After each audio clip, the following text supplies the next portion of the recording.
gagawin po natin ngayon ay pansit bato. Okay, ito po yung pansit bato. So, ang ingredients po niya ay bawang, sibuyas, shrimp, pusit, dried shrimp, toyo, repolyo,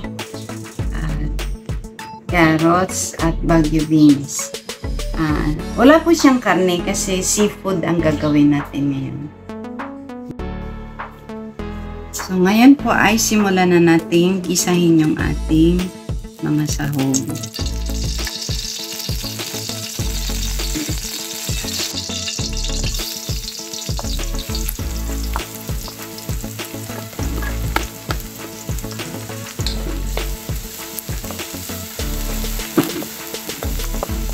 Lagay po natin yung ating yung sibuyas.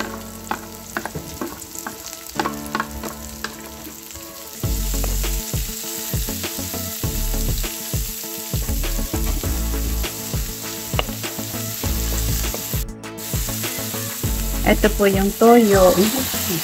Huwag muna po nating iubos yung toyo. Mamaya na lang. Mamaya titikman po ano yung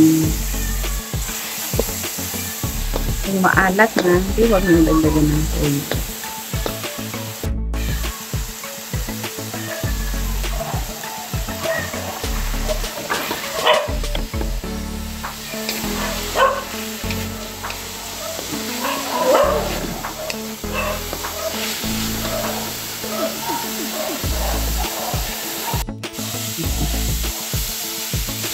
Lalagay po natin yung sabaw ng dinikdik na balat ng hipon.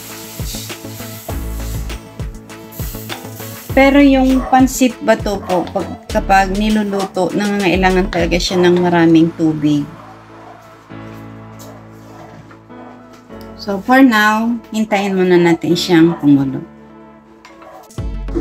Nilalagay ko na po yung pansit bato at kanina po ay hindi na naipakita yung paglagay ng repolyo at Baguio beans at saka meron pa po siyang paminta. At nakikita nyo naman po na marami siyang tubig, marami akong tubig na inilagay. So ngayon gigisahin natin to at kapag kumulo na po siya ay kailangang hanguin kaagad at kasi kung hindi ay magiging malata siya.